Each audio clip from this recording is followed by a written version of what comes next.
আসসালামু আলাইকুম। সবাইকে জুম্মা মোবারক। সবাই কেমন আছেন? আশা করি সবাই ভালো আছেন, সুস্থ আছেন। তো আমাদের খামারে আজকে কতগুলো ডিম হইলো সেটা আপনাদেরকে দেখানোর চেষ্টা করব। ডিম কোনোভাবে বাড়তেছে না, ডিমের যে একটা স্পিড আছে সেটা হইতেছে না।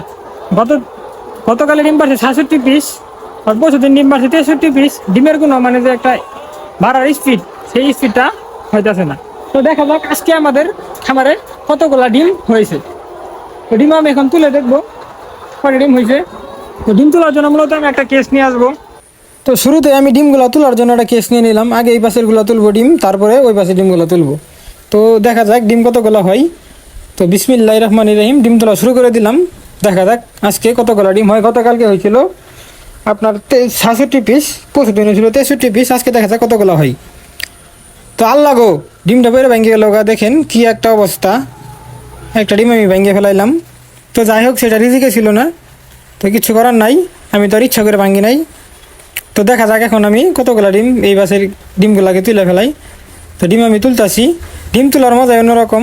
তো নিচের দিকেও তাকায় দেখলাম নিচের খাঁচার মধ্যে কোনো ডিম আটকে উটকে আছে কিনা। তো আটকে উটকে নাই, আলহামদুলিল্লাহ। এই পাশে ডিম পাই গেলাম গা 16 পিস। তো এখন দেখি ওই দুই মিরা কতগুলা ডিম পাই, ওই দুই মিরা কতগুলা ডিম পাই। তো ওই ডিমগুলো আমি এখন রাইখে দিলাম। রাইখে দিয়ে আমি আরেকটা কেস নিয়ে নিলাম। আরেকটা কেস নিয়ে দেখি এখন। তো আমাদের এই ছোটো সিঙ্গেল খাঁচার মধ্যে মুরগিগুলো যে বাড়তি হয়েছিল, বাচ্চা খাঁচা বানায় রাখা হয়েছিল, ওইখানে আজকে ডিম পারছে 2টা। তো দেখি এখন এই দুই মিরা কতগুলা ডিম পাই। ডিম তোলার যে কি একটা মজা, সেটা আপনাদেরকে বলে বোঝাতে পারবো না। ডিম তোলার একটা অন্যরকম মজা। খামারে যখন ডিম আসে তখন মজাই অন্যরকম। খামারের মেন মজা হচ্ছে, মানে ভালো লাগা হচ্ছে ডিম। যদি ডিম আসে তাহলে আর কোনো কথা নাই। তো আমাদের খামারের তো শুধু খালি ইনভেস্টি হইতেছে, কোনো প্রফিট আসতেছে না। ডিম পারলেও এখন ডিম তো আর ফুল প্রোডাকশন আসতেছে না। তো ফুল প্রোডাকশন আসতে একটু সময় লাগবে। আর এইদিকে ডিমের দামও খুবই কম। তো দেখা যাক আজকে আমাদের কতগুলো ডিম হইলো। ডিম তো আপনার ডিম বাড়ার কোনো স্পিড নাই।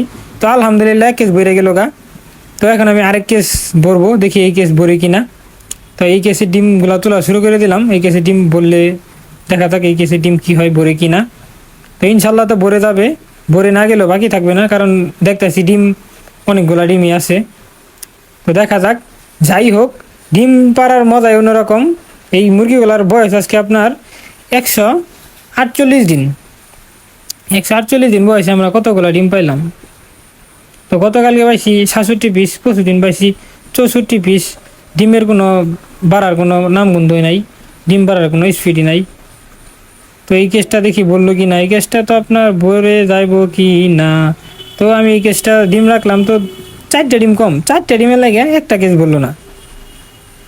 তো যাই হোক, কিচ্ছু করার নাই। আপনার যা পারার ডিম পাইরে দিছে এই বেলেই, পরে আপনারা ডিম পারে না।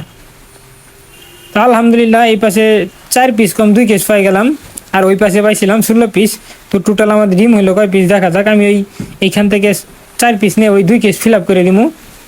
2 কেস ফিল আপ করে দিয়ে তারপরে ডিমগুলো গুনবো দেখি। যেহেতু আমাদের এই 2 কেস ফুল, 2 কেসের মধ্যে ডিম থাই আপনার 1 কেসের মধ্যে থাই 30 পিস, 2 কেসের মধ্যে 60 পিস, আর উপরে হইতেছে 6 12 পিস। 60 পিস আর 12 পিস ডিম হইলো আজকে 72 পিস। তো গতকালকে ডিম হয়েছিল 66 পিস, আজকে ডিম হইলো 72 পিস। দেখেন ডিম বাড়লো মাত্র 5 পিস। এটা কি হইলো? ডিম বাড়ার কোনো হইতেছে না, স্পিডই নাই। তো সবাই ভালো থাকবেন, সুস্থ থাকবেন। আমাদের খামারের জন্য দোয়া করবেন যেন আমাদের খামারের মুরগিগুলো দ্রুত ডিম পাড়া শুরু হয়ে যায়। তো সবাই ভালো থাকবেন, সুস্থ থাকবেন। টাটা, বাই বাই, আল্লাহ হাফিজ।